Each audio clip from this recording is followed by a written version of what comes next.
Ayan guys, nagluluto tayo ngayon.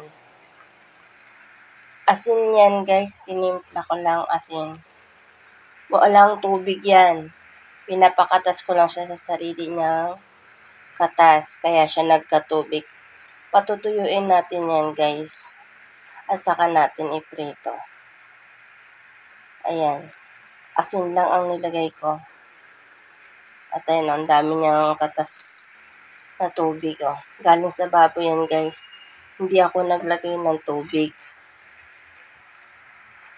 Ayan.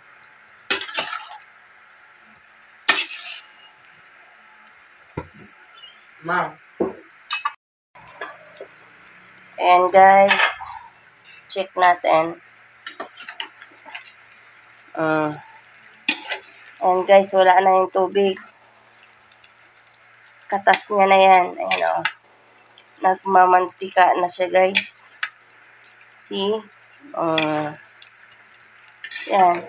At ang apoy natin guys, mahina lang. Para talagang kumatas yung mantika. Natin ulit yan guys. Ayan. Ayan guys. Pinatay ko muna ang apoy. Kasi nananakit siya. Ang sakit matilamsikan ng mantika. Ayan guys, oh. Ang dami niya ng mantika guys.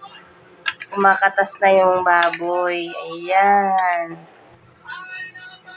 At mamaya guys, alisin natin siya sa mantika at saka natin siya iprito. Ayan. Takpan natin guys ulit at buksan natin ang apoy.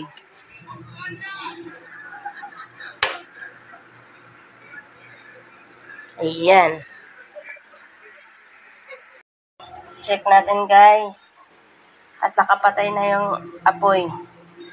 Nang hindi siya makapanakit. Ayan. Ayan na siya guys.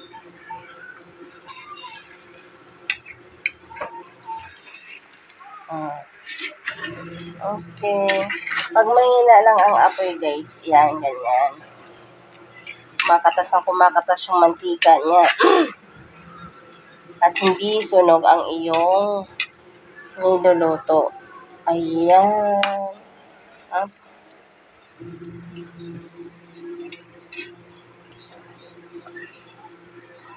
Pwede na nating, guys, kuhanin sa kanyang mantika at palamig-lamigin sandali, then saka natin i-fry. Ayan. Diba guys? Halos pumapantay na yung mantika. Ayan. Tandaan lang guys kasi baka titilamsikan tayo ng mantika. May init pa yan.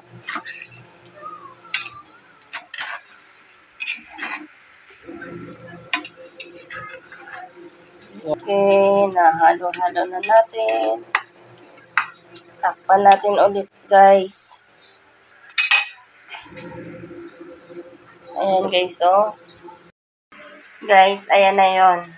Inalis na natin sa kawali na maraming mantika, mga katas niya. At ngayon, tayo ay nagpapakulo ng mantika. Ayan. At atin na siyang isalang. Ayan na.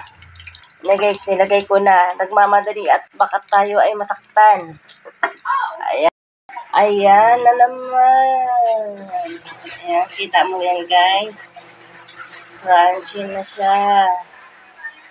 Ayan. Kakatakot, baka biglang manakit. Ayan guys, oh. Takpan natin guys. Ayan.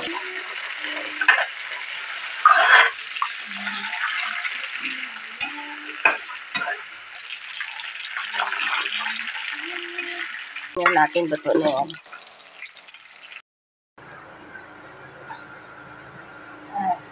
Paunin na natin guys. Luto na.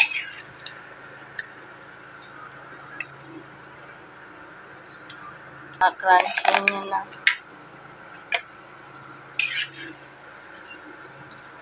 Yung ginamit ko mantika, guys. Yan yung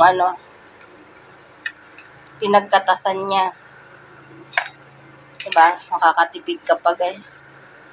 Hindi natin kailangan bumili pa ng mantika para pamprito sa kanya.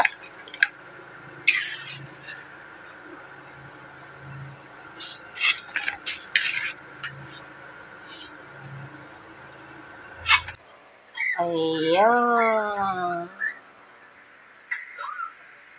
Ang crunchy niya na, guys.